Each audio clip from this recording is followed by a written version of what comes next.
maybe a bit. Thank you. I always forgot. Okay, so how was your break? Good? Right. Okay, so this afternoon I plan to do a little bit of analytical meditation, and we already spoke quite a lot last session as to how to construct analytical meditation. The topics are, that you can use to meditate, and perhaps maybe a little bit of clarification that when we say Lam Rim, it is called the stages of the path to enlightenment. Yeah, so it goes from the early stage. Traditionally it's translated as a small scope, medium scope, and large scope. And we can also see it as a beginner's scope, like when you start off, and then the middle scope, and the bigger scope, the grand scope. And because I think nowadays there's like how we translate these terms, it can lead to different interpretations. So it's also important to kind of watch out that when we say small, it doesn't mean that their capacity is small. Yeah, we're not categorizing people into their capacities, but more like their intention and their motivation, right? So the first scope is cover the topics of, or you can use those topics for meditations to see to how you can, the goal of the beginner in the beginning is to actually to see if how we can gain another precious rebirth. So in the beginning, we contemplate on it's very precious for this human body because there's 5 other realms of existence. And then we look at, okay, all the conditions that one is in is that, it's so precious that you not only are born as a person, has a human body, and which by itself has already more advantages than other sentient beings in other realms, such as animal realms, because again, we need, I always seem to give lots of cautions. Watch here. It's like, because people may say, okay, well, then you're just looking down at animals. It's not the case, okay? Because we get a lot of feedback. Oh, you're not, you just say that they're stupid. No, it's because once you're born into that existence, you have limitations. Yeah. It is to turn around to also see that we human has this capacity of the mind and consciousness. We're able to contemplate, we're able to make improvements, we're able to understand a lot more. Yeah, it's not to say, oh, the animals are not important. We ought to cherish them, but just to see in reality, you just compare. Yeah. So sometimes when we go to like be in a led meditation, sometimes you get the feedback like, oh, how can you say that animals are stupid? But well, you just look at the conditions. It is realistically, you analyze it and see, okay, what kind of conditions when you are in the animal realm, reborn in the animal realm, do you have the same opportunities? Yeah, that's how when we meditate, we contemplate like that. Of course, you get a lot of different questions, then we can see how we can analyze it. So that's the small, like the beginner's scope or beginner's intention, is that all this practice hopefully will lead you to have another precious rebirth that comes with freedoms and endowments. It's in the book. So I'm just doing a very quick scan.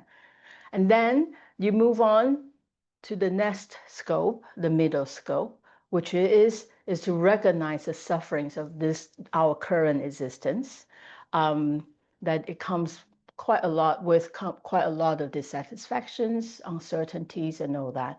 And you kind of get a taste of this cyclic existence in this lifetime, and you want to get out. Yeah, and then you engage in the practice of getting out. And the practice of trying to get out of samsara is to realize emptiness. And then some I love that analogy, is like, okay, so you know how to get out, you study and then you practice and you know the methods that, all different religions are showing you, especially I don't know about other religions, but the Buddhist philosophies presented you various paths that you can follow, right? So you know how to get out of samsara. Great. But but how about all other sentient beings, your families, your friends, your pets that you love, and all other suffering sentient beings in this life, right? So then you say, oh no, I love one analysis that Lama Allen gave. It might sound quite dramatic, but it sounds like this. It's like, okay, so you finally get to the point that you realize emptiness. You can get out of samsara, right? It's like the house is on fire, you know how to get out. But you just leave a map to your family, say, oh, this is how you get out, bye. That it didn't sit well with him. So then you engage in the Mahayana path, or the greater vehicle, that you engage in the Bodhisattva path, which is cultivating compassion for oneself as well as for other sentient beings. And you practice 6 perfections, right? The first 4, and then we were covering shamatha, which is the 5th, and the 6th is wisdom, realizing emptiness. So it is a long progression. At the end, you go through 5 stages and 10 bhumis. It's a different class that I cannot teach. You've got to go to Geshes. So that is the overall progressions that one can take. So analytical meditations are just helps you to analyze these topics based on logic and reasoning. Okay, so that's that. So of all the topics, I wonder if there are any specific topic you want to meditate on for this afternoon. We can do samsara and nirvana, or precious human rebirth. But for sure, we'll do bodhicitta at the end. We'll do Tonglen. Tara, I can't hear you. I just was saying, yeah, bodhicitta. You could also do impermanence, maybe. Okay. Is there any impermanence in bodhicitta? The uplifting ones. Okay. I want to do that and precious rebirth. Yeah, because that will get us quite happy, I think. Any request here? You look scared. What? Let go of attachment. Okay. But again. Okay, that's okay. Let's do this. We do mental afflictions first, and then we do Tara. What did you say? Bodhicitta. Bodhicitta is good. Yeah, that's fine. Okay, I said impermanence, but bodhicitta, of course. Okay, so we do it the last one. Okay, but then let's look at mental afflictions first. But we still, do a little bit of shamatha first, and then we move into analytical meditation. Oh, wow, time's up. Okay, not too much talking. So, bodhicitta second. Well, that will be after the break. The first, let's just talk about mental afflictions then. All right, so let's do, is that okay? Barbara and Hendrik, that's okay. And hello, Christine. Magda's okay. Good. All right, so we know how to meditate already. Sit a comfortable seat, or lying down or standing, however you like to do, that's best for you, and take a few moments. So I'm going to condense this, okay? For the shamatha, I don't give too much guidelines because we've been doing it for quite many hours. So remember, coming to your body, scanning the body to see if you can get more relaxed. If there's any tension in the body, address that. And then when we're doing shamatha practice, bring the awareness to your chosen object, and make a determination that for the next, let's say, 5 minutes, that's where you stay on. So when the mind wanders away, you bring it back, and mindfulness is to remember that object. And of course, we have already aroused our motivation in the beginning. So if you lose that again, just remember your motivation at the same time. So we do that for 5 minutes.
So let's start by investigating 3 major mental afflictions that we might experience in our daily lives.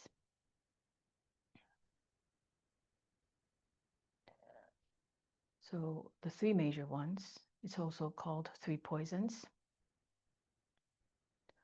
are attachment, anger, and ignorance. And of course, there are also sub-mental factors, but it'll go down to be these major 3 mental factors, mental afflictions. And it's important to note that why it is called mental afflictions. So if it does not afflict your mind, it's not a mental affliction. Okay, so we need to investigate the quality of these mental factors and what afflicts your mind is when your mind is not even, is not peaceful. So first we think when you have attachment or strong grasping, how is your mind? Is it peaceful? Or does it have a lot of energy that kind of draw you into an object? When you feel angry, how does it feel in the body? How does it feel in the mind? Ignorance is a little bit harder to examine in this case. But ignorance here is not our common understanding of not lacking intelligence. It's not.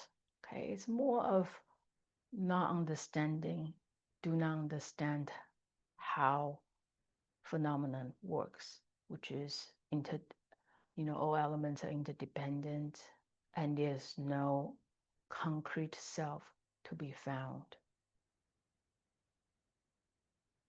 So these are 3 major mental afflictions that we can examine in using our lives, like examples in our lives, and see the benefits and downfalls of these mental afflictions. So when we look at attachment,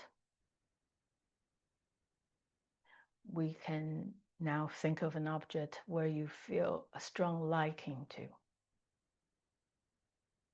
Be a person, be an object, or an idea.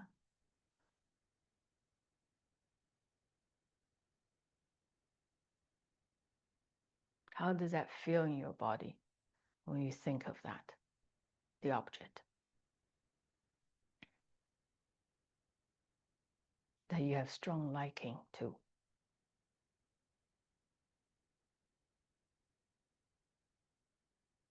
Perhaps our mind goes into the great details of how wonderful the object is. Has this shape, has this beautiful color, and how it makes you feel.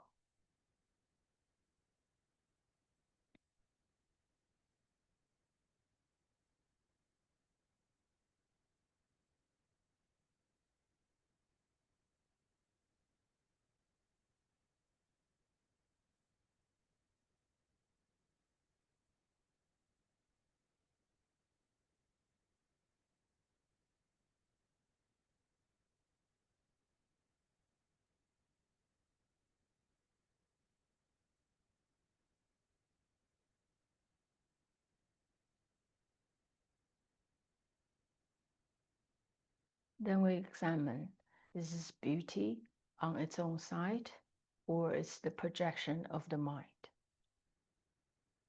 It should not stop us from appreciating beauty or appreciating, good qualities or good personalities in other people's life, like in others, objects or persons. Not to stop us to appreciate it, but are we exaggerating the positive qualities of the object? Or again, the idea, or the person. Take a few moments to examine that.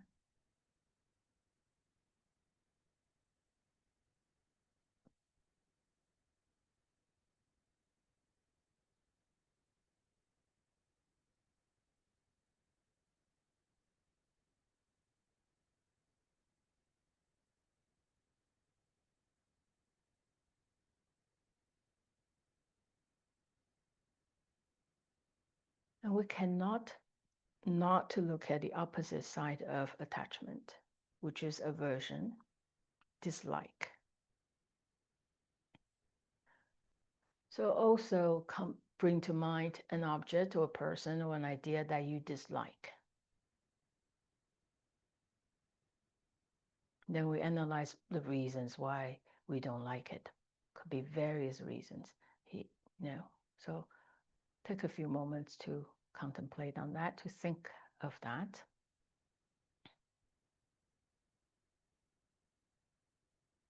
Again, it's not to say, okay, there's no right or wrong or ethical standards, but just your relationship with that person, with that object, or with that idea, your disliking of that object and the reasons supporting it.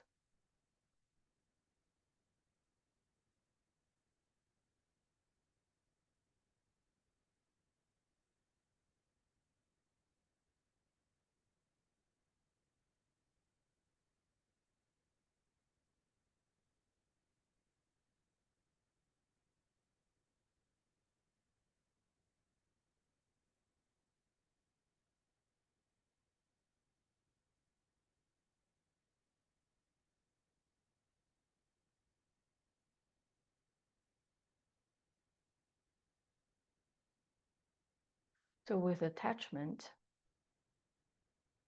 as a result of us perhaps exaggerating the positive qualities of the object, and we just keep enhancing that, keep going around and around, making it even more and more beautiful. And then this grasping of possession occurs. Is that true? Examine that.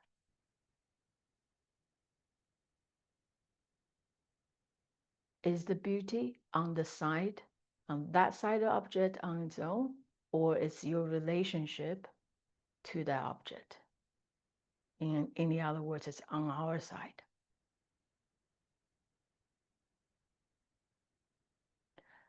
The same thing as aversion, an object that you don't like.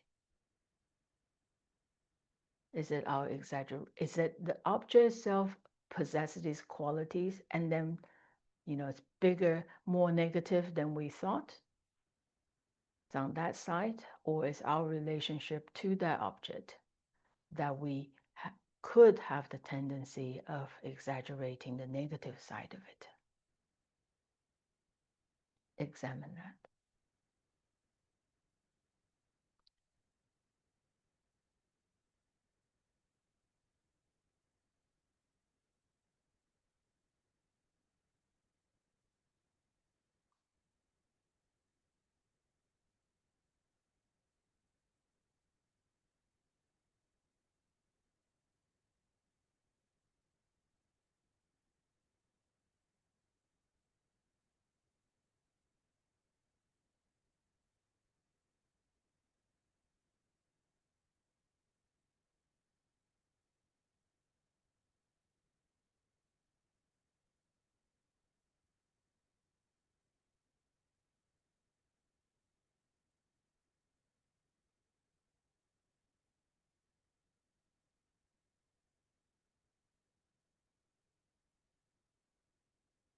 So with attachment, there seems to be a tendency that we want to hold on to it. There's this grasping aspect. With aversion, which is the other side, we have this aspect of wanting to push away. Because no one wants to be with, something we label as unpleasant.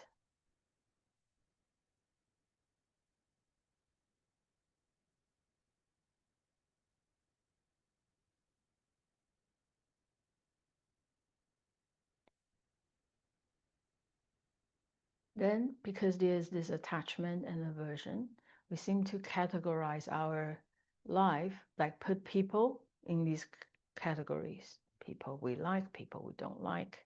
And of course, there's another group that stays in a neutral position because we don't know them or they're total strangers.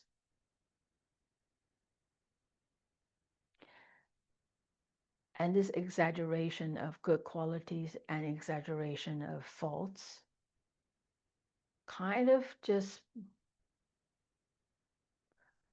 pulls us in different directions.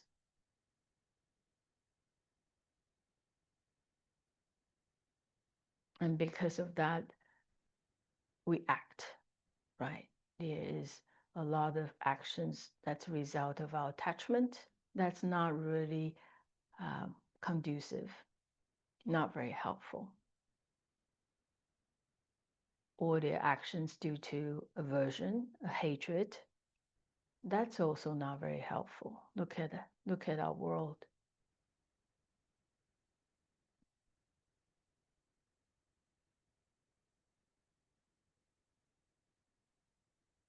So how do we know that attachment is not love and love is not attachment?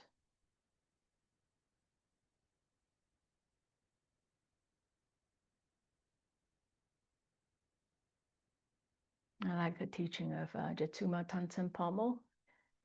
He said that attachment has this grasping side, like the grasping, the taste of grasping.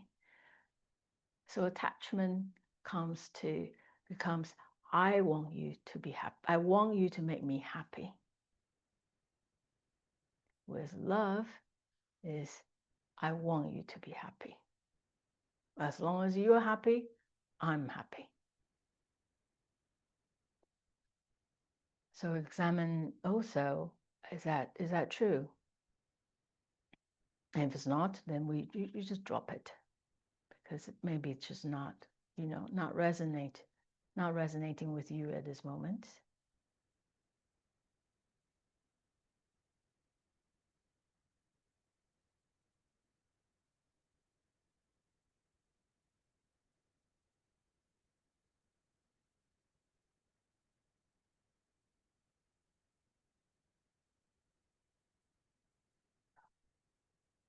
So why do we practice like this? It is to actually recognize them as they arises, these mental afflictions or emotions. When they arise, you're able to spot it and look at it and apply antidote to these mental afflictions.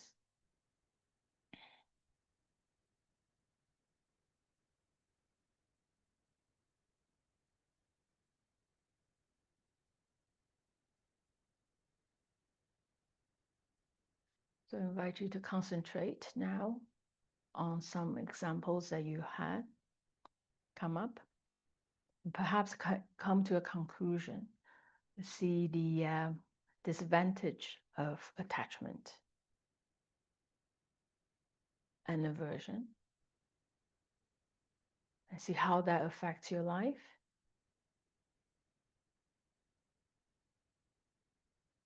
And then after you recognize that, have a determination of, perhaps when I recognize it, I apply antidote to it. And if you're aware of it a lot of the time, it does not have the energy to manifest anymore. Yeah, it naturally just calms down. So being able to have that awareness of seeing the rising and fall of these mental, or coming up of these mental afflictions, help. Just the pure awareness of it.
Okay, let's slowly come out.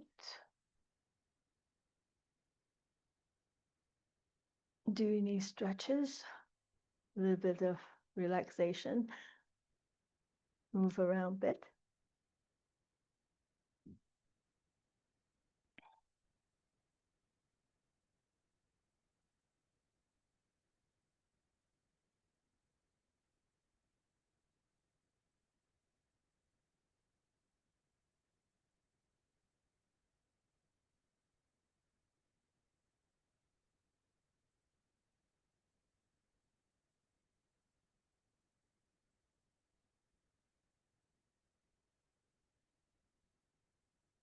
Mm.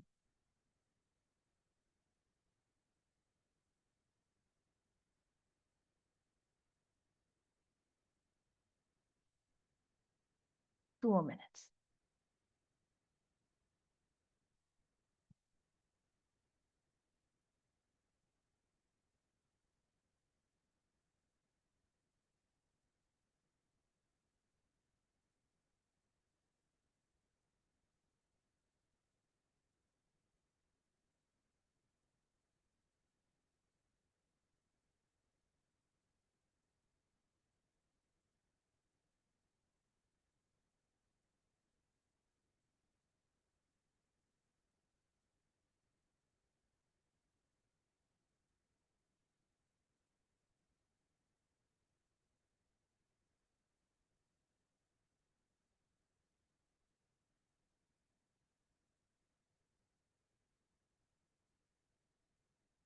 May I ask a very quick question?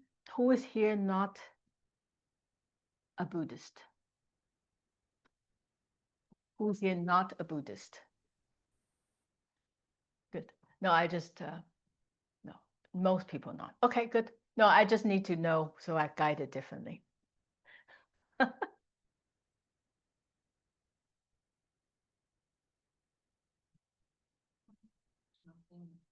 Ah, good idea. What's the definition of being a Buddhist? Well, traditionally, once you decide to take a vow with a preceptors, you're a Buddhist. That's it. But of course, it's very encouraged to investigate before you do that, like to see, okay, if this, I mean, Buddhism for me is more of a philosophical system than a religion. So it investigates phenomenon, life, it does not try to answer who created it, does not try to, there's no creator. So I think we're a whole bunch of atheists. And so, but you study the teachings of the Buddha and see, there are three jewels, the Buddha, the Dharma, and the Sangha. Sangha here is not the common sense of just community, but the Arya Sangha who has realized emptiness. So if you investigate, study, I think most of us first study and see if that actually is what you think you can follow. And once you kind of investigate, the philosophies, the lifestyles, and then you can become a Buddhist by taking a refuge officially and your 5 vows. And even the 5 vows, you can, according to Lama Zopan Poche, he will give you 3 hours of, no, more than 3 hours of teaching at midnight. And then he will give you vows. And you get to choose one of the 5, one or all 5. So yes, we can talk about that. I think it's also to accept the law, cause and effect, and to accept reincarnation as well. Reincarnation. I think that's what. There's a debate on that amongst Buddhists, but for me, yes, reincarnation. If you don't, but to believe is not necessary. No, I believe maybe the verb believe is not, but to accept these the law, cause and effect, and that's what I understood as well. Otherwise, you cannot say I'm Buddhist. That's what I was. Yes, exactly. Yes, but that falls into, yes, very good point. That falls into examine all these philosophies. Yeah. Cause effect is a very important thing to observe, and birth and reincarnation. Personally, I think, are we still recording? I think I'm gonna get busted by a lot of teachers. If we don't, I personally think if you don't get your head around birth and rebirth, it will be really tough. to see the other philosophical points. But people are gonna say, okay, well, so there are various ways that our teachers could teach birth and rebirth, right? And for me, because I grew up in Taiwan, so in Asia, that just comes culturally. Yeah. So for me, it wasn't too much a struggle because culturally kind of embedded in the culture. So you do everything almost according, even your language is shaped by that, you know? Like it's like, oh, you know, if you don't do this, you're gonna go to hell. That's a very simple way to like that's how people talk, you know, you will go to hell if you don't, you know, don't do this, you know, with virtue. So for me, that's not so hard to accept. But then it's always when I'm trying to introduce that, that's difficult. Or amongst our friends, you know, when we have discussions, that's harder to not to accept, but just to see the logic of it. So a lot of time, for example, Geshe Namdak will say, well, when you look at the karma, in fact, it's a very hidden phenomenon. So we don't always, it's hard to just see the one-to-one relations. It's not so simple. So maybe we just need to accept it's not at the moment that I can comprehend. You know, so there are various points, but yes, Christine is very rightly pointed out that there are few philosophical points if you don't accept it. Now, it doesn't mean that Dharma will not bring benefits. It just means that for some points, you might encounter some difficulties in comprehension. But that's, yeah. But we always have difficulties in comprehension. That's what yes. I wanted to ask a question about the meditation we just did. Okay. I sort of didn't understand what we should rest our minds on. At the end. At the end, yeah. You know, for example, if you take a person you don't like, what is good. The antidote. Yeah, The point you should rest your mind on. Right. Okay. So there's a question here that Christine asked is that, yes, it might not be very clear at the end. I say rest your mind on that conclusion. What is the conclusion that you rest your mind on? I left it like that because I wanted you to think, to actually come up with your own reasons, right? And ultimately, it's really first to recognize there's this, right? And of course, textbook, there's other antidotes on how to counter attachment. And I didn't give it to you because I didn't want to make it so orthodox. So I would like you to come up with your own conclusion. But of course, one conclusion could be love and compassion. Like, okay, so attachment towards you, so we started to see that attachment is generated because we exaggerate the positive qualities of the object, right? So one way we can see is, how is my exaggerations? Is that true? Right? Or negative thing, same thing. Am I exaggerating? Am I going around the loop to enhance that quality or negativities of an object? So in daily life, we can watch our mind. Is that what's happening? It's not to love that person, but that grasping due to attachment is what we need to watch out for.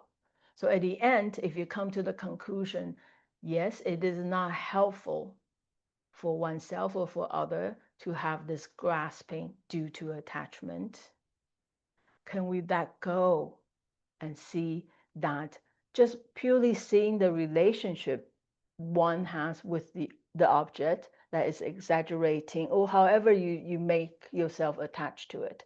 As soon as you see that, are we able to let go? That's a conclusion. And you said you make a decision of letting it go of this attachment, resting that. Okay, Christine. Yeah, for me, it's just to recognize that the quality of something is not the essential nature of the object.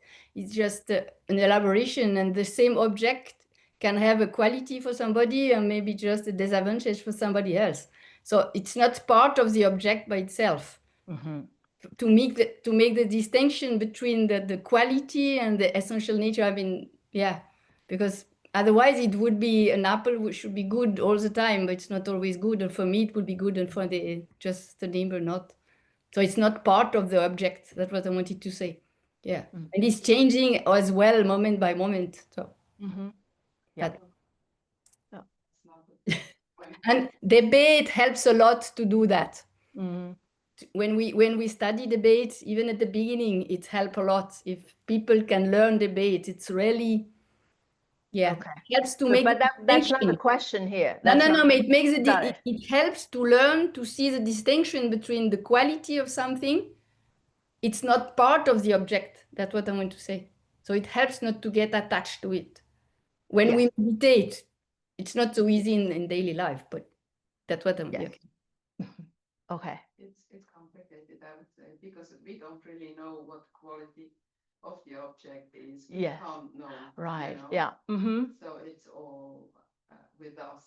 It's all our projections, Exactly. or karma, etc. But I mean, I can understand this intellectually, Mm-hmm.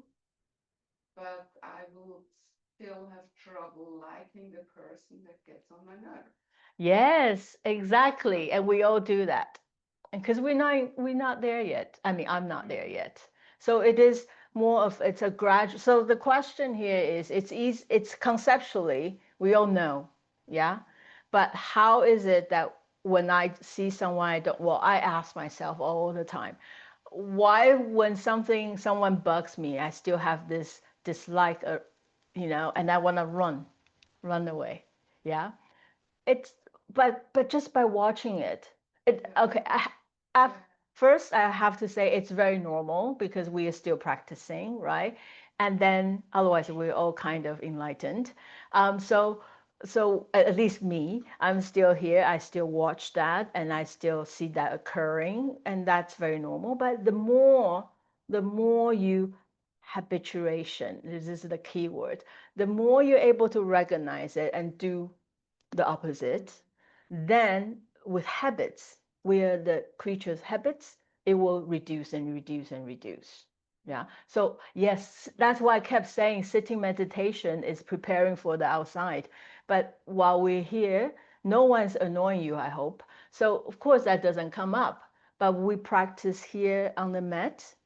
We kind of do a simulation. You fly an plane, you fly, but it's not real airplane. That's what we're doing. We simulate a situation in our mind when we actually encountered it outside, or when doing meditation, that could also come up. We're just, the person just comes up, and then there's this quality, and then with really habituation, like repeat, and repeat, then it goes to it gets reduced. Yeah, so that's like how to apply for it. Yes, in theory, it might be easy to process this, but actually, exactly how do we transform that into actions, right? But if you got to transform the mind first in order to transform the actions. Yes, another question. Yeah, just to additional that two comments, if you don't mind. It's a very beautiful sutra, the girl with the Kapati girl, the story of the Kapati girl, which is really what it shows that she fell in love with, one of the main. Maybe you want to talk using this because it is online. It's just a beauty. I mean, it's up to you, but it's a really beautiful. So we're making this almost like a discussion group, but we'll be done. Sorry. Yeah, no, but it's a beautiful story. It's a sutra. It's from the Buddha. It's a story of the Kapati girl, the girl in the well that falls in love with one of the main disciples from Buddha. And she follows him, and then Buddha says, you don't love the person, you love a capacity on him, his kindness. But this capacity other people also have. And instead of only serving this person, why don't you serve the rest of the world? Because, there are a lot of people that have the same capacity. You can see it also from the negative. That helped me significantly, really, really a lot to understand there's certain aspects that we like in certain people that we think they have, even if they do possess, right, whatever that is. But this is not their unique characteristic, and these characteristics you can find also in other people. So it gives kind of a measure of of an average measure, a much more relaxed than single point of concentration. Also for negatives, and also when what also helped me, for example, today I had an aha moment when we were thinking. I said, "Oh my God, with this," and in the end, I said, "Oh my God, it means I spent so much time in this part while I could use it in so many other aspects." And this aha moment, that was for me the antidote. So whenever I want to do that, I can think, well, yes, but this time I could do it to serve somebody else or do something else. So again, there could be this aha when you contemplate and you do analytical thinking and meditation. You could have some realization, and that you can potentially use as an antidote. I don't know. Does it help? Does it help? But the Kapati story, Always go back. I really recommend to read it. It's beautiful. Okay, good. How about online? We good? Okay, good. Then let's move on. Let's move on to kindness of others. Yeah, because in order to talk about bodhicitta, we have to do kindness of others. Okay, but we will take a break shortly, hopefully. Okay, good. And another question is, does anyone have done Tonglan meditation before? Do you like it? You do? Okay, good. Then we do that too. The last one. I always end it with high notes. Okay, I just come to our sit-in meditation. Again, you know what to do already, how to calm the mind or bring the mind to its natural state. And of course, we have a lot of talking as well. So you also need to quiet the mind. And that's not just the mind, also the body and the speech. Because we're going to be engaging in mental conversation.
Let's take a moment to examine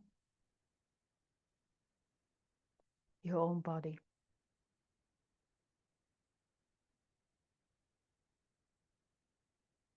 The beginning of your body.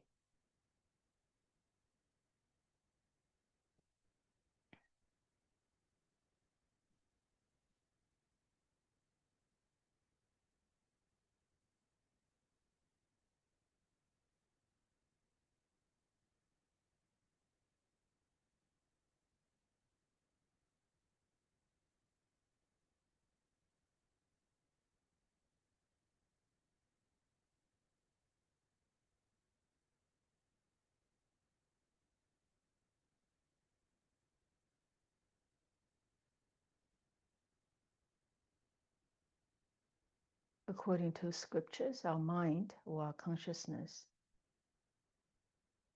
has no beginning and no end.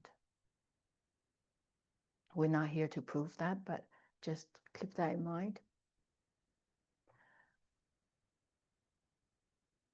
I mean, in this session, we're not here to analyze that. We just, understand, for example, if we accept that there's a continuity of consciousness, moment to moment, life to life. How did it all start this lifetime? We possess a human form.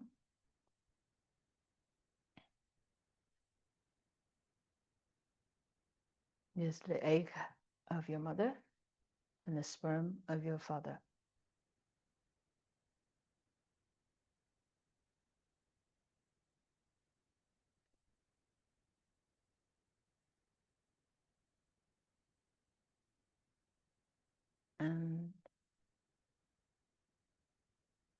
And the form of the body gradually evolve and form in your mother's womb.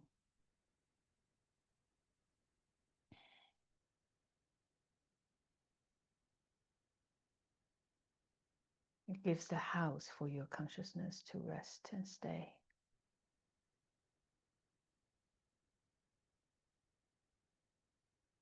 And during the time of pregnancy,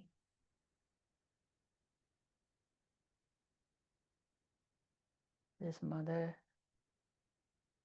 had to endure lots of difficulties and discomforts, physically and perhaps mentally. And depends on our age, sometimes our mothers could, be more senior at the time.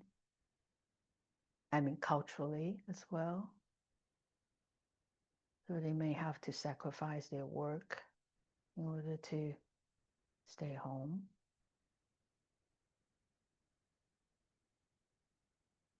And then if you look at the modern mothers, they have to work and then also endure this discomfort in their body.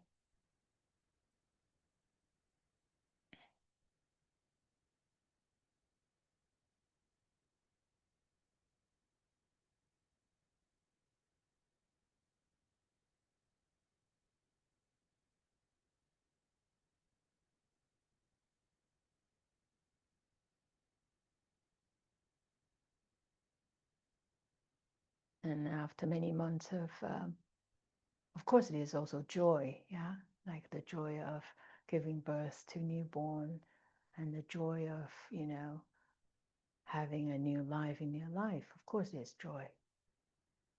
But in this practice, we look at the kind of the discomfort and sufferings that another sentient being had to endure in order to give you a body.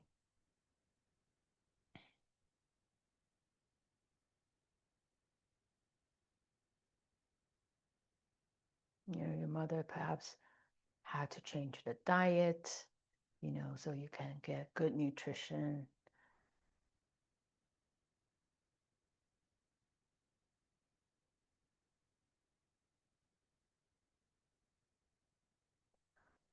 And some might say, oh, well, those that had no positive relations, their mother would say, well, what did she do? She didn't do much. But then you reflect, at least she didn't go for abortion.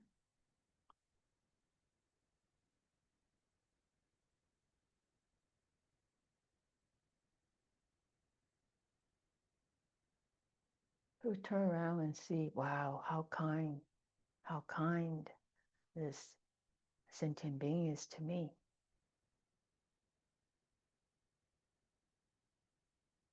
And then once we're born,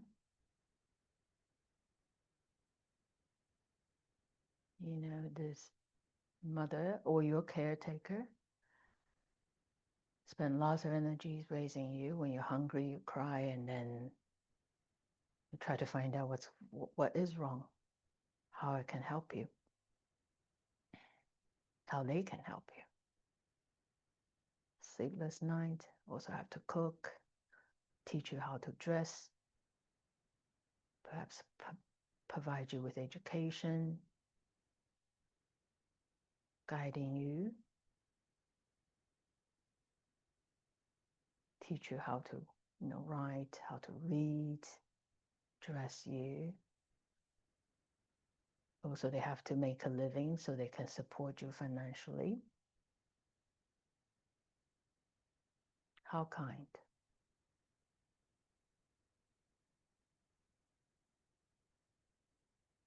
And for those of us who have difficulties with their mother, you just think of a caretaker. There's got to be some kind person in your life. The kind of cares that they give you, both physical objects and mental support, emotional support. How kind.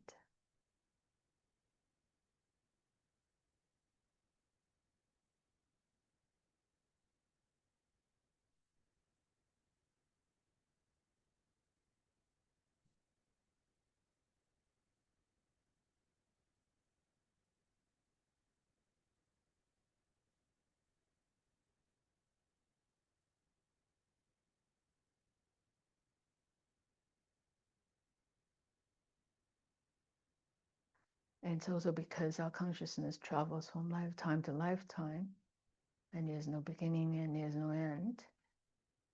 Can you imagine how many sentient beings could have been in that position to provide your care?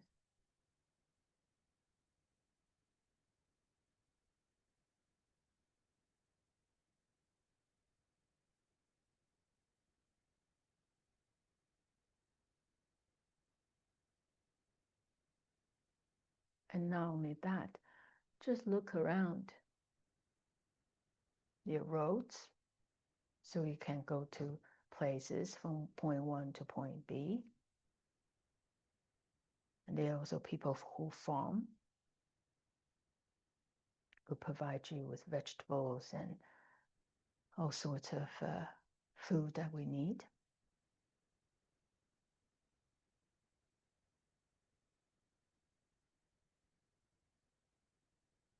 Even there's also if you have children, all children as well, they bring you so much joy.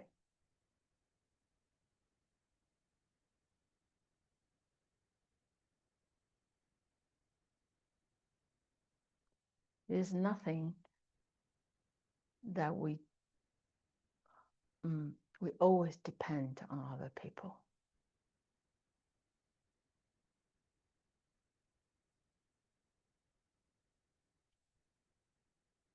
We either depend on other people's labor, their care, their efforts, and their love.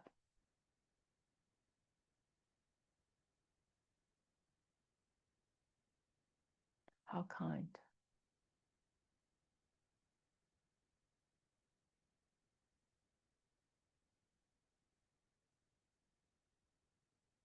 We could say, okay, we make money, and then I have this money, I can buy these services.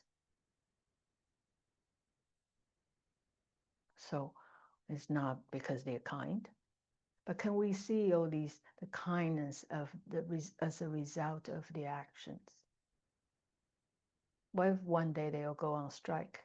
I think Germany, we kind of know that the air flight attendants or pilot will go on strike, Lufthansa, for example, and then nothing works. Well, especially when you're traveling that day, or train strike. Imagine nobody else want to do the things that we thought they should do.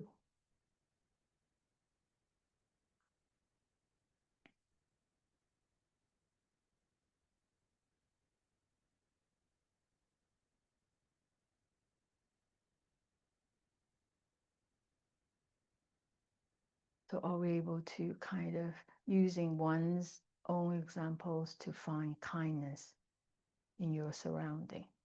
These are just examples. It may not be your examples, but can we spend a few moments just to come up with our own examples, own experiences that we start to see the kindness of others?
Then we investigate what comes up in the mind.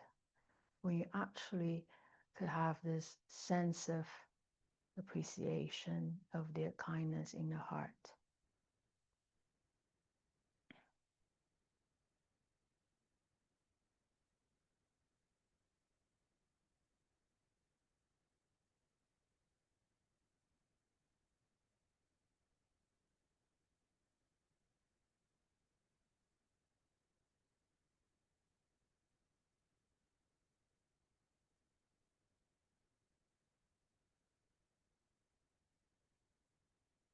Then we take a very short 5 minutes break. And then we come. Do you need a longer break? No? Okay. So we take a 5 minutes break and then we continue.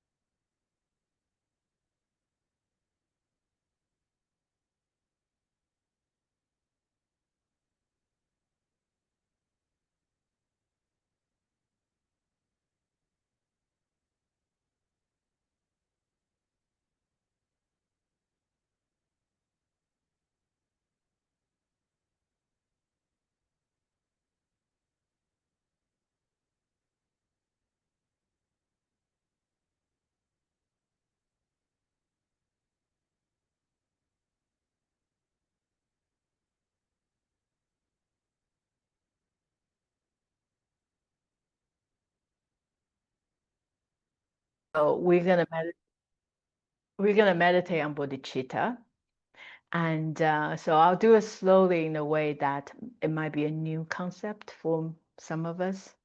So I'll do it slowly, but it's a long meditation. So be ready, and if you need to move, move. It's okay. You don't have to sit very still, because this involves thinking or contemplation. So yeah, it's okay.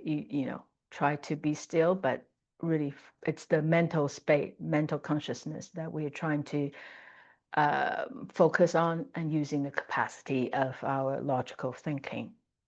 All right, so you can either just sit, with a very relaxed posture, or come into your normal sitting posture. I mean, for meditation or lying down, however you like to do it, but be comfortable. Yeah. And because it might take 20 to 30 minutes. So take it easy. And if at any time the point's not making sense, just listen on and don't debate with me in your mind.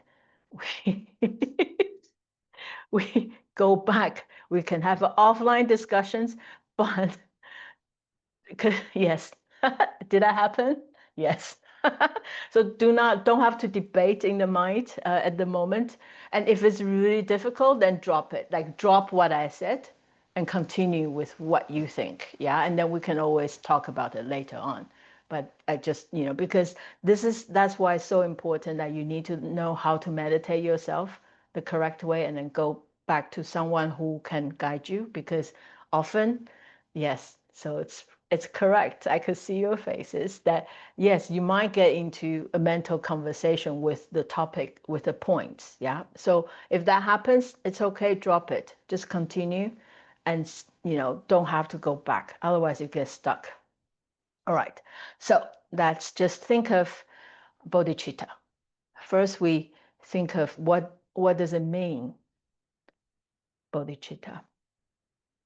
So bodhicitta is defined as wanting the motivation to strive for enlightenment, not just for oneself, but eventually for the benefits of all sentient beings. So take a moment to reflect on that. What is bodhicitta? So you are motivated because you see the benefit of it, yeah?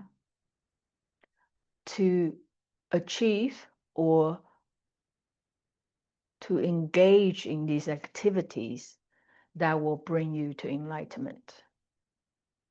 But it is not just for you, because that becomes a second scope, right? The bodhicitta is a topic on the great scope.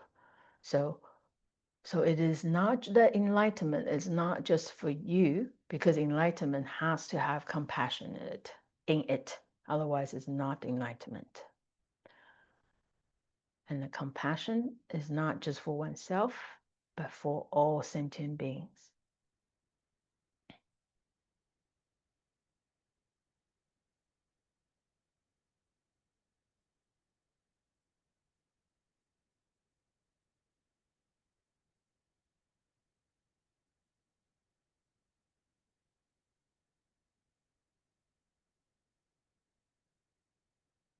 Then we think of the motivation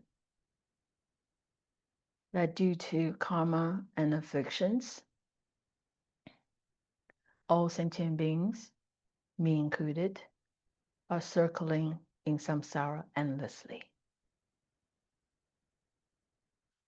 One life after another, after another. The other day, I just realized, when I watch Lama Zopan Rinpoche's teaching, can you imagine that you are born as an insect, a mosquito? And they often have quite short lifespan. And then you're stuck in that body, and then there's no capacity to upgrade to human form. So then you get reborn again, maybe as another insect. Very quickly, it's only 7 days, or, even sometimes even shorter. Then can you imagine that goes on again, again, and again, and again? And you could not get out. Constantly. Taking rebirth, being reborn, and then dead, and taking another rebirth. It's endless. But that's when you were a mosquito. But what if you were a human being? Lifespan now is 90 years.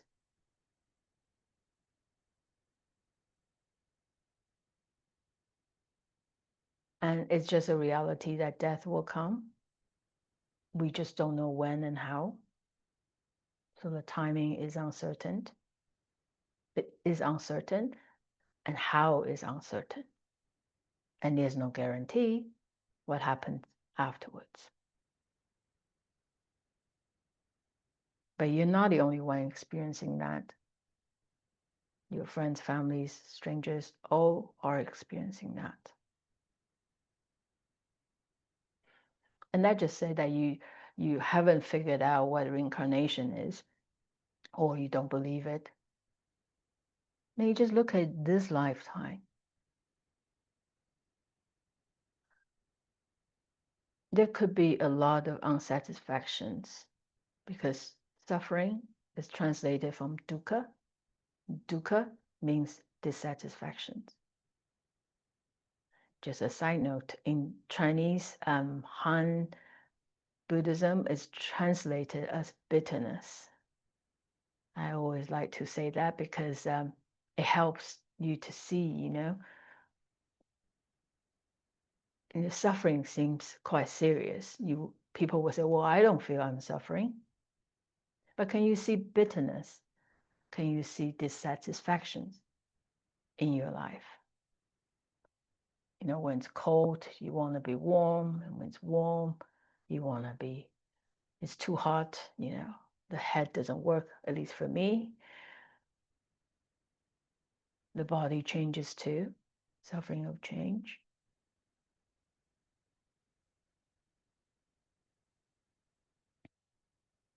And then the ultimate suffering is all pervasive suffering of constantly taking on this rebirth again and again, endlessly.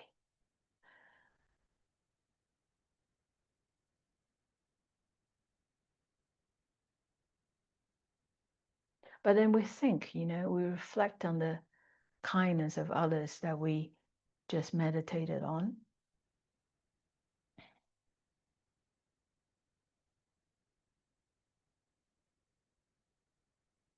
We have been on the receiving side of others' kindness so many times, so long. Starting from our caretakers, and then when we are older, there's so many people that help you along the way.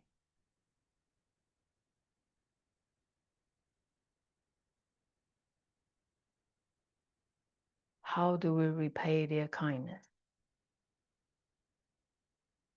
It's unimaginable.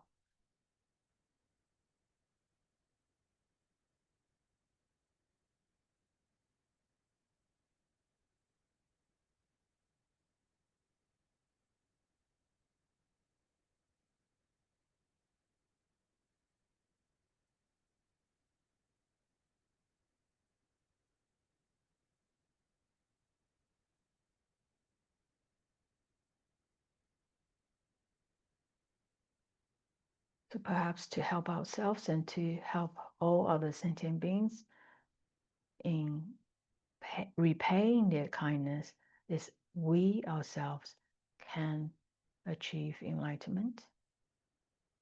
So we can be the most beneficial for other sentient beings.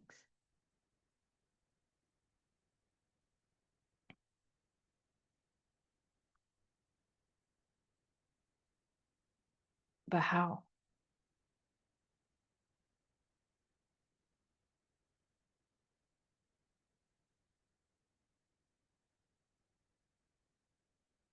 There's 4 lines of the 4 immeasurables.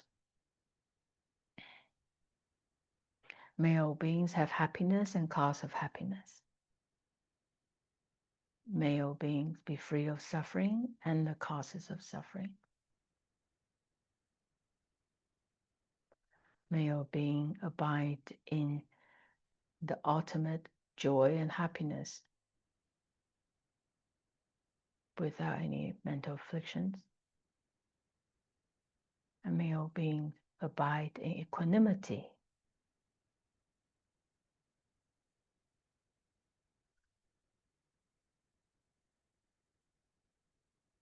That's a mind of bodhicitta.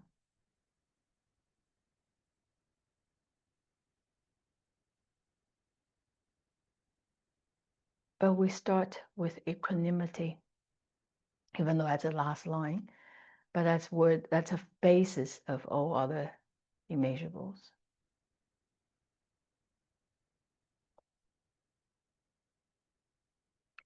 In Bodhicitta Vatara, Shantideva states in chapter 8, verses 90.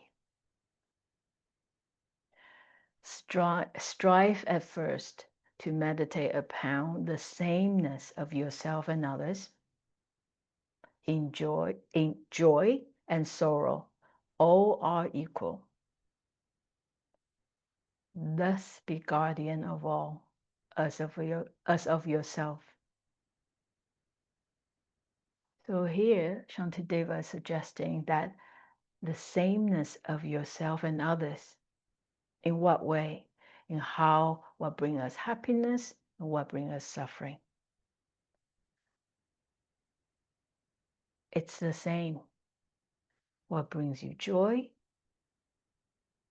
and what brings you sadness.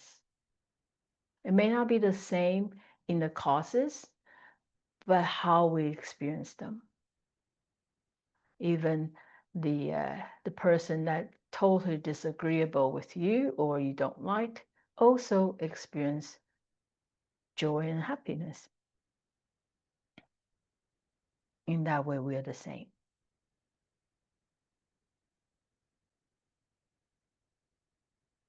Therefore, we not only be a guardian of ourselves, also of others.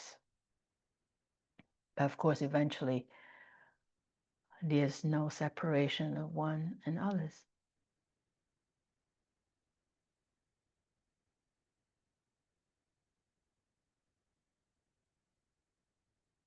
But here, he's not suggesting, or at least the Buddhist literature is not suggesting that we are the same, exactly the same. Of course, we are all different individuals. But the experiences of joy and happiness and sorrow are equal. And to cultivate on equanimity is really to cultivate the even-mindedness to all sentient beings. So how does that work? Again, I invite you to bring someone that's so dear to you in your heart. Bring that person or that being in front of you. Could be a pet or dog or, your guru, your teacher. Bring that person in front of you and check how you feel in your heart.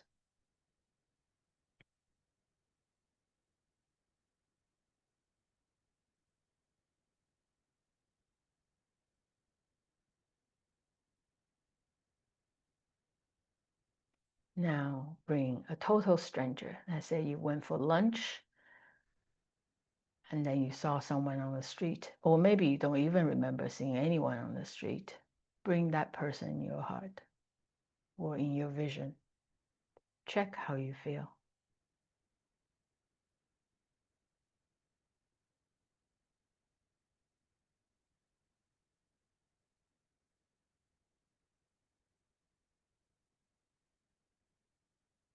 Now bring another person that maybe you recently have disagreement with, or it's very difficult, you watch news and you will find many people that you disagree with, then bring that person in front of you. And check how you feel.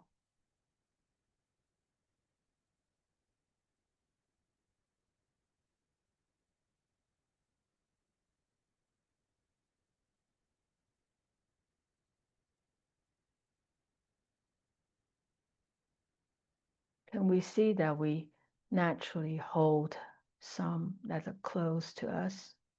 Like, we naturally have affection towards them, and some we just want to push them away and have aversion towards them. And if they are total strangers or someone that, that you don't know or you have no relationship, then there is a neutral or indifference in how you feel about them. But of course, if you have cultivated bodhicitta, then every sentient being comes close to your heart.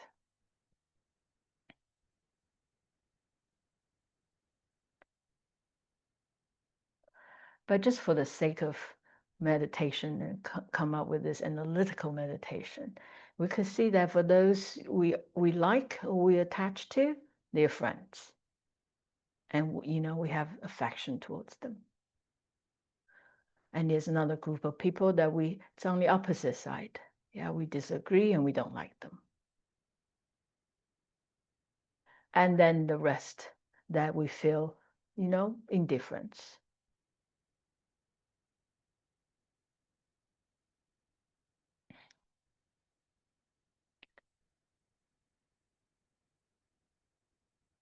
But yes, there might be lots of reasons why we have these 3 categories in our life. But if we are motivated to develop bodhicitta for all sentient beings, then we need to develop this even mindedness towards all sentient beings. Right? It's not that they are all equal or they are all the same, but to help us treat them equally with, it's called even-mindedness.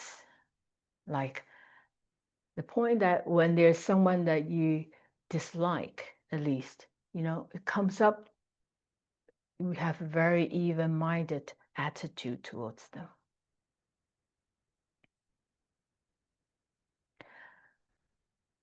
So that's a base of equanimity.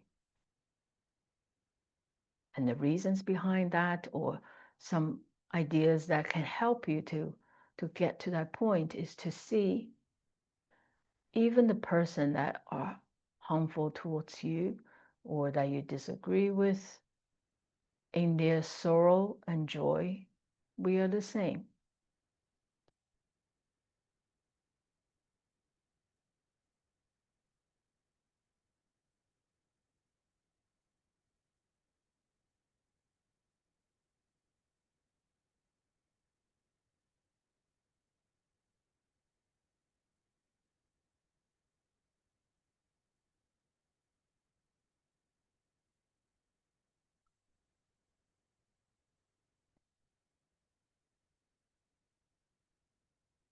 Then we use the method of 7 instructions of cause and effect and Tahlia Lin to help us cultivate bodhicitta. First, we reflect and recollect the kindness of sentient beings, or at least your immediate circle of sentient beings.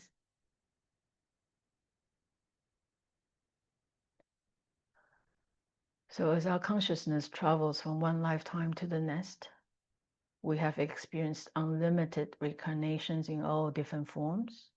Again, if it's a difficult point, you just think of this lifetime and how we benefit from others' kindness.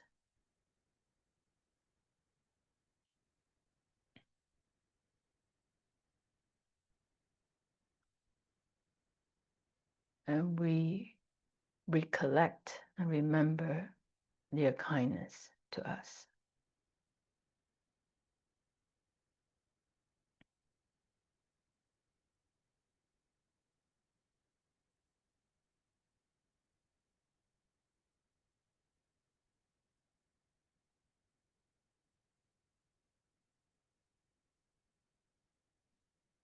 And we try to develop the strong wish to repay their kindness.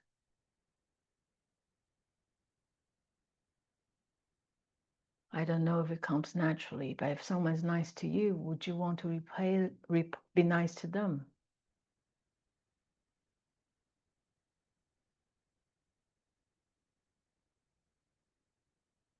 But if we have this internalized, it becomes almost like a second nature.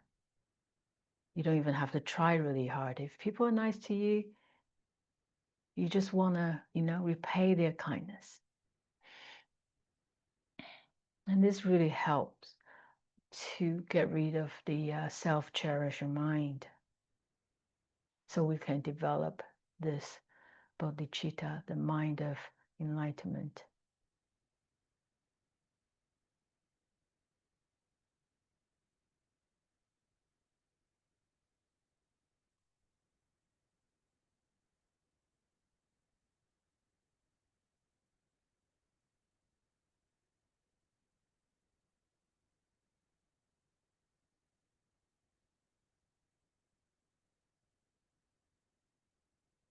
And we can generate a very sincere wish of loving kindness. May all sentient beings abide in happiness and cause of happiness.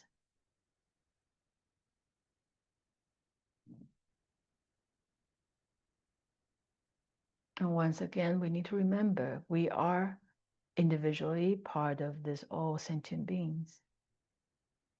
There seems to be a tendency to maybe it's in our culture that we think, oh, we only do things for others. We don't, how about me? No, we also kind to ourselves. We've got to start with ourselves. Those people, those of us who don't know how it tastes like to be kind,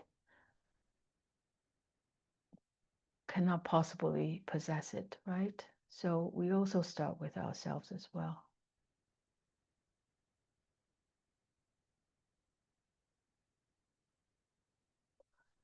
So we generate a sincere wish for all sentient beings to be happy and abide in happiness.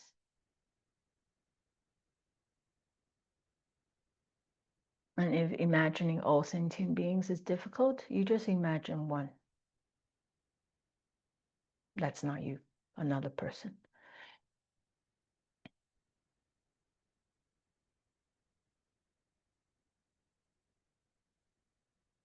But they are still suffering and committing unknowingly negative karma driven by afflictions.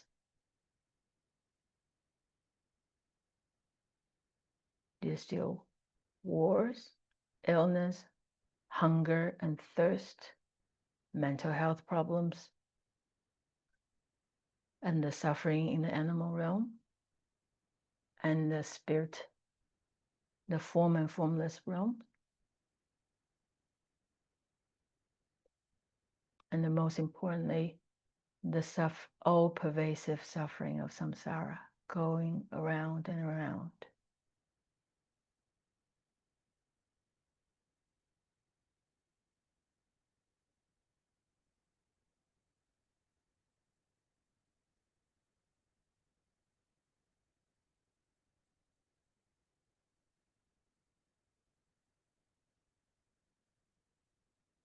Shantideva said again,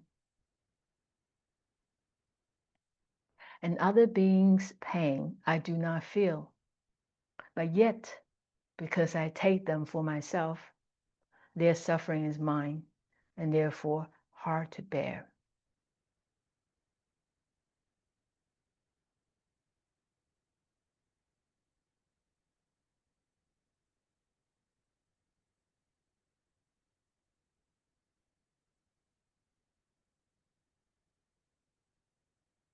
Suffering has no possessor, therefore no distinction can be made in it.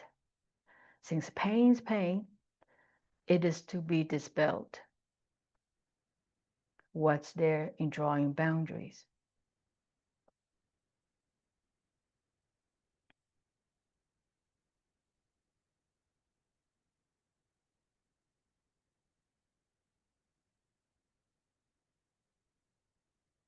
So moving by these thoughts, can we generate a strong wish that all sentient beings be free from suffering, especially the suffering of samsara? But then we come to the conclusion that simply wishing is not enough.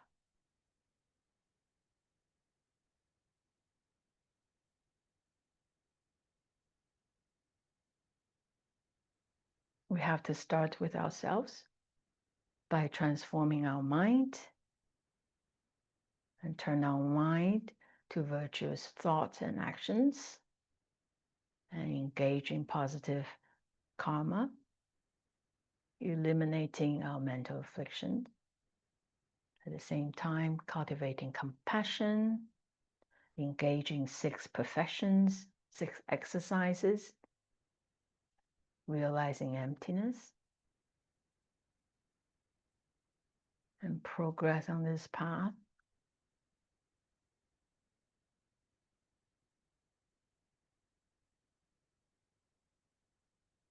Then we become enlightened.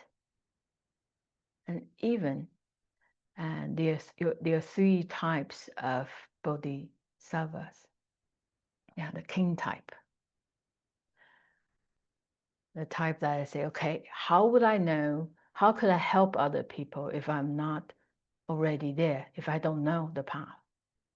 So you're the king type, like the Shakyamuni Buddha strive to reach enlightenment himself so that he could teach and help other people.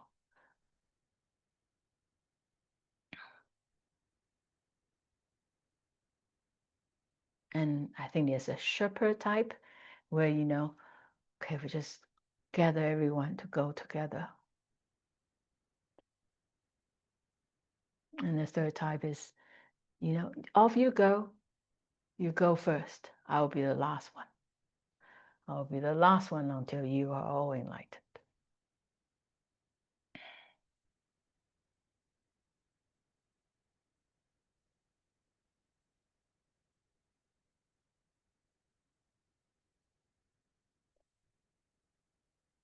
So we use the last minute or so in this meditation to just rest whatever conclusion that you came up with at the end right now. And take a few moments to conclude and reflect.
Slowly come out. Okay, I didn't get to the Tonglan meditation because I think I held you guys too long. So we can do Tonglan maybe later or next time. It's always good to leave something for next time. Okay, so do you need a break? Yes? No? Do you need a break? I'm okay. No? Oh, wow. Okay, we have 15 minutes left, so that's just maybe we spend not too long, but 5 minutes. Do you have any feedback or is there anything, because we're wrapping up now, so we talked so much through the weekend. I'm sure it could be inspirational, could be stressful, but stress is not the point. So if there's any stress that comes up, you want to talk about it, I'm around later as well, or just write me an email. We can always, discuss. Not that I have the correct or right answer, but I can be there to listen or help. Anything that comes up you want to share? It was a good weekend. Thank you, Tahlia. It was nice. I look forward to you teaching again. We'll see. We'll see. Nice. We have last time has a very packed schedule next year. So Yeah. For me as well, it was very interesting, this analytical meditation to be guided like this. It Okay. helps, but for me, it helps a lot also just to go deeper, because when I'm alone, I try, but I get stuck quite easily. It's quite quickly. Yes, And because you we give go quite, out. yeah, no, because there is not so many place when we can do that kind of stuff. I mean, I remember in Copan, you just give and that now you meditate on Lam Ring for 40 minutes, but without any explanation. And, Oh, okay. that was All right. interesting. So it helps a lot. And then, but this morning I went to church with my father. And when I arrived, there were a man maybe from Romania, or I don't know. He was a little sheet of paper and he wanted money, And I invited him to go in the church. I said, but you can come with us. It's because he was just waiting, in front of the door. And I was very gentle. When we went out, he was again here, again with the paper. And through your meditation, I can realize, well, I had my father also with a wheelchair, and I get, I don't know, I didn't know what to do with him. That I wasn't able, I realized to send love and to do Tonglen that time. Just in that time, I wasn't able. I didn't say, it was more like a stranger, just okay, he's here again. And I didn't know what to say. But I realized I wasn't able neither to do Tonglen. And then I have to practice more that, just to be able to, yeah. But Once, through your meditation, it came also, because I realized I was a bit, didn't know what to do when I was outside with him. And I could feel that people, we don't know what to do with him. Even that, it's not easy. yeah, there's so much helpless when we look around that, okay, yes, yeah, that gives to another point about not getting too stressed, yeah. And because we can have compassion fatigue. That's what I want to address as well. That we feel that yes, these are all very logical, we need to be kind, we need to, we want to repay the kindness, but there could also be fatigue in this. Yeah, so it's quite important to know where we are and our capacity, and we do what's appropriate, yeah, for our conditions right now. There's, let's say if I disagree with war, but what can I do? There's so much limitation right now. But what I can do is I make aspiration that in the future I may be capable to be a leader of a country. Then with compassion, maybe it will change. That's something we can do. We start from here. But it's so in social media, for example, or I have friends who say, oh, if you remain silent, you're helping, those negative actions. But I remain silent. So I reflected on what I can do, because I don't have the right skills to say it properly. So I remain silent. That doesn't mean I agree with it, right? So on the other side, for people who blame other people for remaining silent, maybe we also need to think, is that true? Like, is it, because I know for me, I lost my voice because I don't know what to say. To actually have skillful means, like the, correct response, skillful means to make it, to help it. So sometimes voicing it can actually make it worse, right? So on both sides. So do I feel guilty? I reflect on it and say, okay, do I have the ability to make any changes? And if not, what can I do to help, right? So sometimes also from the other side, who those that say, oh, you've been quiet, but maybe there's reasons why people are quiet, because they don't feel that they have the capacity to do it correctly, right? So yeah, so compassion fatigue could also be a problem. So not to get loon, not to get that stress that we talked about earlier on, right? Okay, my Mac is telling me I need to plug in my power for the Mac. So yeah, so again, if you have any feedback, feel free to write to Tara in the info, or just join Laksam WhatsApp. There are lots of events going on next year or this year. And then, we asked Lars if you can do this more often. and then we'll see what happens. Lars is our SPC right now, so he's responsible for, and he's Danish. He lives in Copenhagen, Rieslight, the Viking town. Iceland? Yes. Anyway, so he's Danish. He lives in Denmark, but he's doing a lot of work to organize our program. So that's that. So we thank you very much. Hopefully see you soon. Thank you. Bye, everyone. Thank you. Wait, Thank you. there's Thank you, Tahlia. more. Here's more. Yeah, so thank you very, very much, Tahlia. It was a really beautiful weekend, very Thank you. beneficial to all of us to learn about how to stabilize the mind and then how to use this concentration to get further insights into Lamrim. So Thank you. thank you very, very much. It was Oh, beautiful. Thank you. We are so happy to have you. Thank You're really beneficial. Thank you very much. Yeah. It's been really beneficial. And also thank you all for being here, those online and those here on site, because without students, there wouldn't be any teaching Exactly. either. So thank you very much for participating. And as Tahlia mentioned, we have more events coming up. Every second week, there is a Lamrim study group led by Tara. This is a beautiful opportunity. There's also community meditation here in the center. So on Wednesday night, if you want to join a meditation, you can come here. And mid-October, there will be a weekend that is quite packed with events, because also Lars is here from Denmark. So you could meet him here in the center. And we have some practices, but also some fun stuff like a movie night. So that would be That's a nice very if you nice could join movie. us. I'm very looking forward to it. Yeah. Great. Okay. So thank you all for being Have here. a very nice weekend. Have very You wanna nice. dedicate? Yes, we Yeah. dedicate. Well, so if it shuts down, you dedicate yourself. So we'll dedicate. Okay, so I have Shantideva's prayer.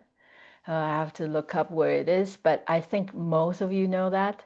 And if you don't, just listen. Okay, so we're gonna do dedications prayer based on Shantideva. And it's very, very beautiful prayer it just touches the heart. Okay, so first we think that, we rejoice in our own efforts in coming together, because there are many other things you can do, but you chose to come here and spend hours meditating together, mainly to transform your mind, and you also support your Sangha, your friends here online, offline, to build that community of support. So first rejoice in your own effort. And with that, and with all the positive resource, merit, spiritual momentum that you accumulated, we dedicate for the benefit of all sentient beings. And we also reflect on precious gurus.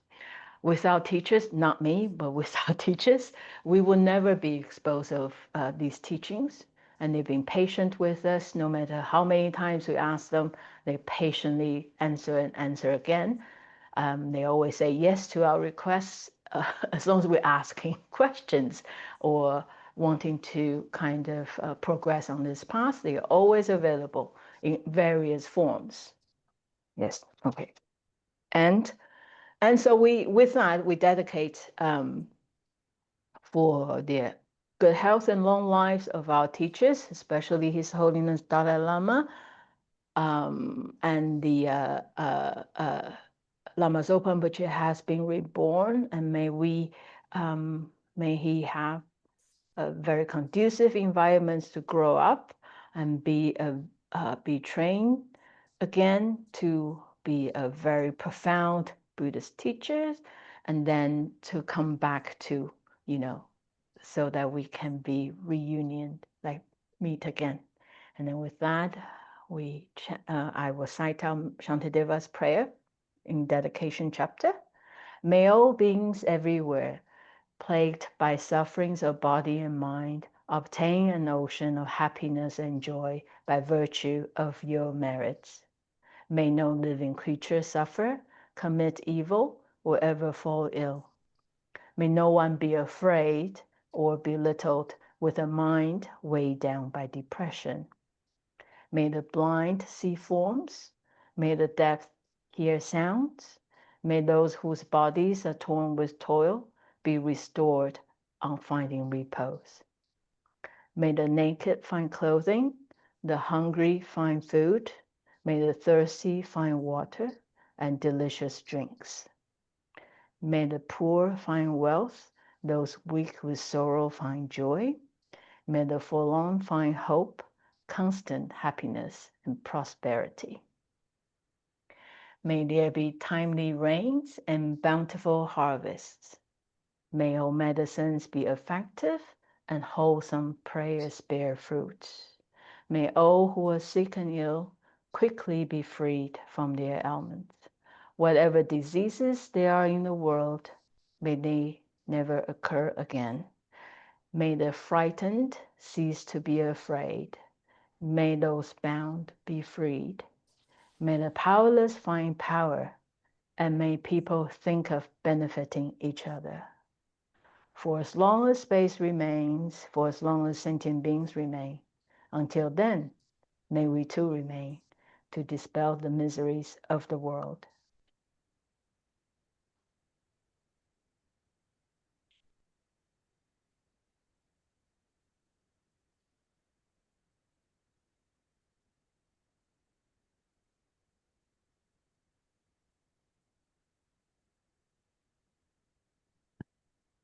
Okay. If you need a prayer, I can send it to you.